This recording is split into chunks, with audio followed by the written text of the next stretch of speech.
Well, like, so, admittedly, what you can see on the screen here might very well come across as somewhat futile in nature. You know, some may argue it's just a case of Sivnat Kakari, some may argue it's just merely semantics, but no. As far as I'm concerned, this is indicative of a much larger issue that's been taking place in Scotland at large for some time. And the only reason that I've decided to comment on it is because of this tweet. Well, this retweet, even, from Nikita Bazi, a Pakistani, I believe, who, according to her Twitter bio here, is a staffer to Nicola Sturgeon, as well as being an SNP BAME social media officer. You know, the SNP BAME network blocked me a while ago because I had the temerity to mock a tweet that they had put out celebrating the amount of brown councillors that they had. I simply pointed out that it's a bit strange that we're all won while simultaneously we're not, but that was enough to see me blocked. That's kind of here nor there. I don't hold grudges in that respect. I'm using a different Twitter account, so you fuckers. I can still access your account, see? Because I'm very devious in that way.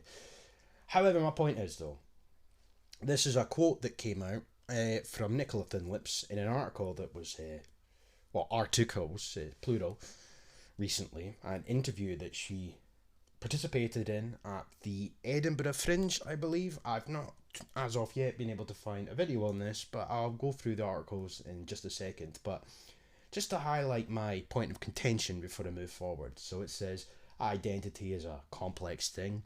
Many people live in Scotland, are as Scottish as I am, but will have a very proud Pakistani or Indian or African identity. And of course it's retweeted by the Pakistani. Now, it's quite funny with Nikita Bazi in particular, before I move on.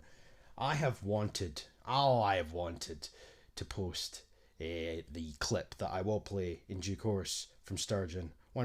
It's a very rare clip, but it's a clip nonetheless, where she acknowledges that Indigenous Scots are in fact a reality. Because I used to see her all the time when I was frequently viewing Twitter on my Resisty Lila account. And I used to see her all the time. Oh, I'm Scottish, oh, it's racist. Whenever somebody had the temerity to say that she wasn't Scottish. I wanted to post it, but I never did. However, just find that fascinating. So of course that gets retweeted. So the articles, of course, there's quite a few. Identity is a complex thing. Just to scroll down a wee bit here. Thin Lip says she is British as she opens up on complex national identity. I consider myself British as well as Scottish. I'm still the Telegraph going to be biased, aren't they? So the Daily Express, Scottish Daily Express. What else have we got? Oh wow, I think that's the end of it. However, I've got this article open here. I've also got a Scotsman article open. But just to get to the point of this, because this is it's 5:15 in the morning. But as I say, I'm up and about, so why not? But so it says here, Thin Lips has said that she is British as she opens up on complex national identity. She also said she would not be the type of politician who clings to office. Okay. Okay. Whatever you say.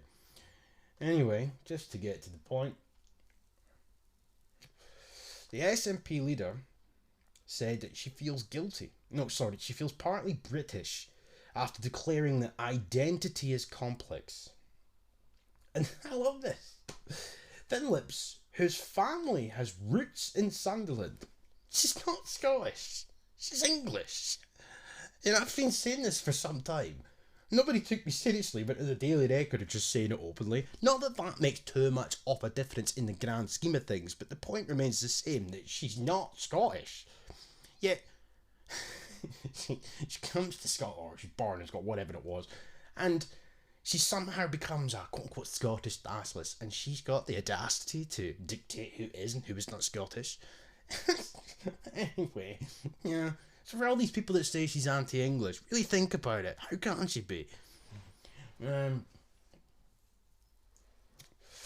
She also said An independent Scotland would remain part of the British Isles. Ah, well, isn't she geographically correct? Of course we would. I mean, what the fuck? Oh, this passes for content. This passes for acceptable rhetoric, you know? The same thing could be applied to the nonsense that they have espoused pertaining to the EU or leaving the EU.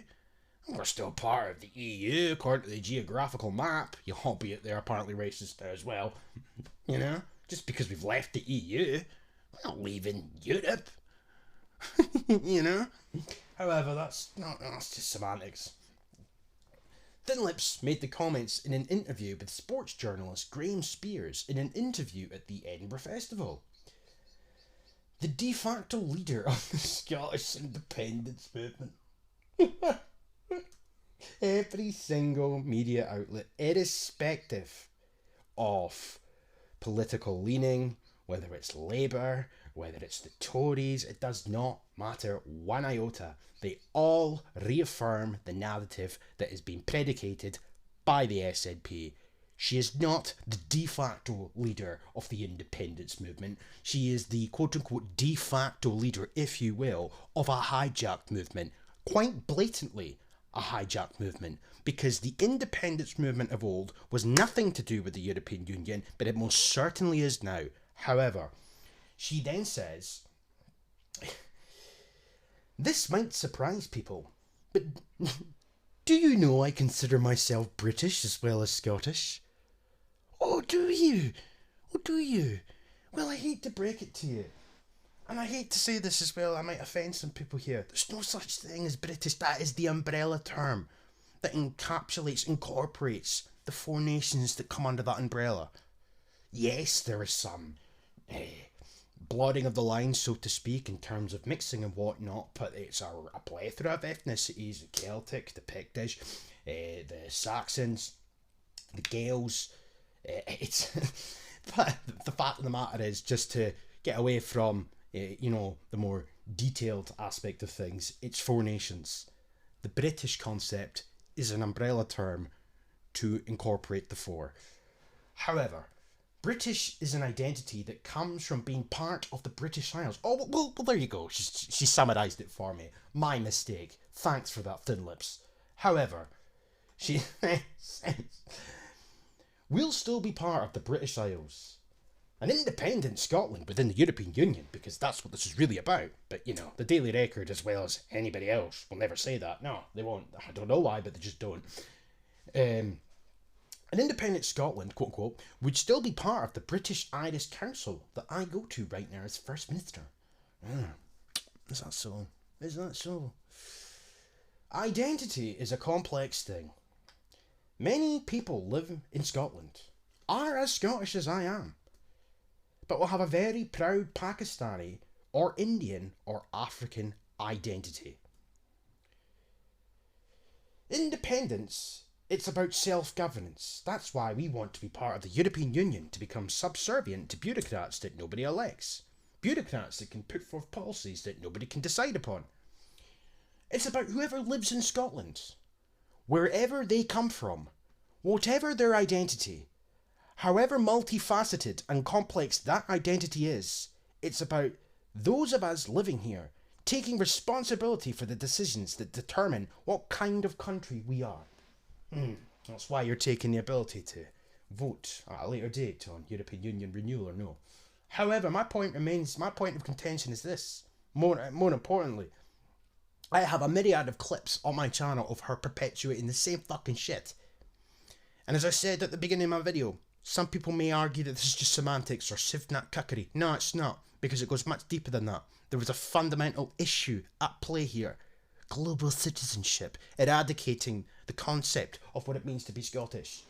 In order for somebody living in Scotland to be just as Scottish as you, while simultaneously being able to be proud of their Pakistani or Indian or African identity, that renders your identity meaningless as a Scot. Because you don't get to have your specific identity as a Scot if everybody else can come to this country and be Scottish while simultaneously be proud of their BAME heritage. Where does that leave you? Where does that leave you? How can everybody be just as Scottish as you while simultaneously being able to cling on to their previous identity, their heritage, their lineage? That means they come from somewhere. That means that they have roots somewhere else. But yet the same can't be said for you. And this is the core, fundamental problem, the crux of the problem. This is what is happening here. I hate to break it to you. These people, whether they be Pakistani, Indian, African, Ukrainian, German, French, Swedish, Cambodian, Taiwanese, Chinese, Japanese, Senegalese, Somalian, they will never be Scottish. Never. Never. Because what's happening here is the eradication of our identity. Rendering it, to nothing more than a label that these people can apply to themselves while simultaneously being able to cling on to where they come from. It doesn't fucking work like that. If they've got heritage, they've got a background, they've got roots, so do you. And that is the core problem at play here. Alright? I had to get that off my chest because this drives me demented, seeing this all the time. I'm going to play 2 clips now, and then I will end this video. But I wanted to sort of really finish my remarks by saying this, my own experience, I suppose. I'm very confident that the future of Scotland will be a very non-racial and anti-racist country, because we are grappling with rejecting an imperialist British viewpoint of what a nation is and what it can be. We're rejecting an ethnocentric definition of what that nation is. We're setting an example of civic nationalism and inclusion, which means that we have a national identity which is going to be different. It's not going to be what it is now. We're preparing a future where people can define a Scots person non-racially. But for that to be possible, the reality of the inequality economically in the labour market, I look at my own council, we have 15% BME people in the city, but only have less than 3% in the workforce. National identity which is going to be different. It's not going to be what it is now. We're preparing a future where people can define a Scots person non-racially. An important one for people across our country to hear, but it is also an important one for people elsewhere in the world to hear about our country. And that message is simple.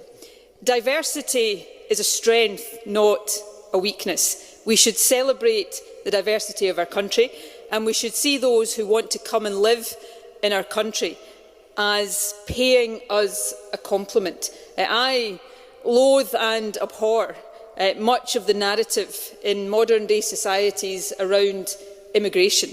As a country, if somebody wants to come and settle here in Scotland and make a contribution to life here, we should treat that as a compliment to our country. And we should say to those, whether they are from generations of Indigenous Scots or whether their families came here more recently in recent decades, or whether they are new to our country in very recent times, the message we should send out is that that is something to be proud of.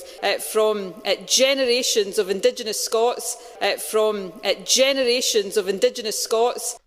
As I said, a very rare clip of Thin Lips actually acknowledging that we as a people exist, while simultaneously Graham Campbell and his ilk, and Sturgeon as well, will consistently say that anybody can be Scottish. The point being, never give up your identity. At all. Ever. Because the reality of the matter is, these people will never be Scottish. Ever. And allowing, albeit some, as I said, may argue semantics, that's not the point. Allowing this shit to fester helps to continue the pervasive eradication of what makes us who we are. Peace.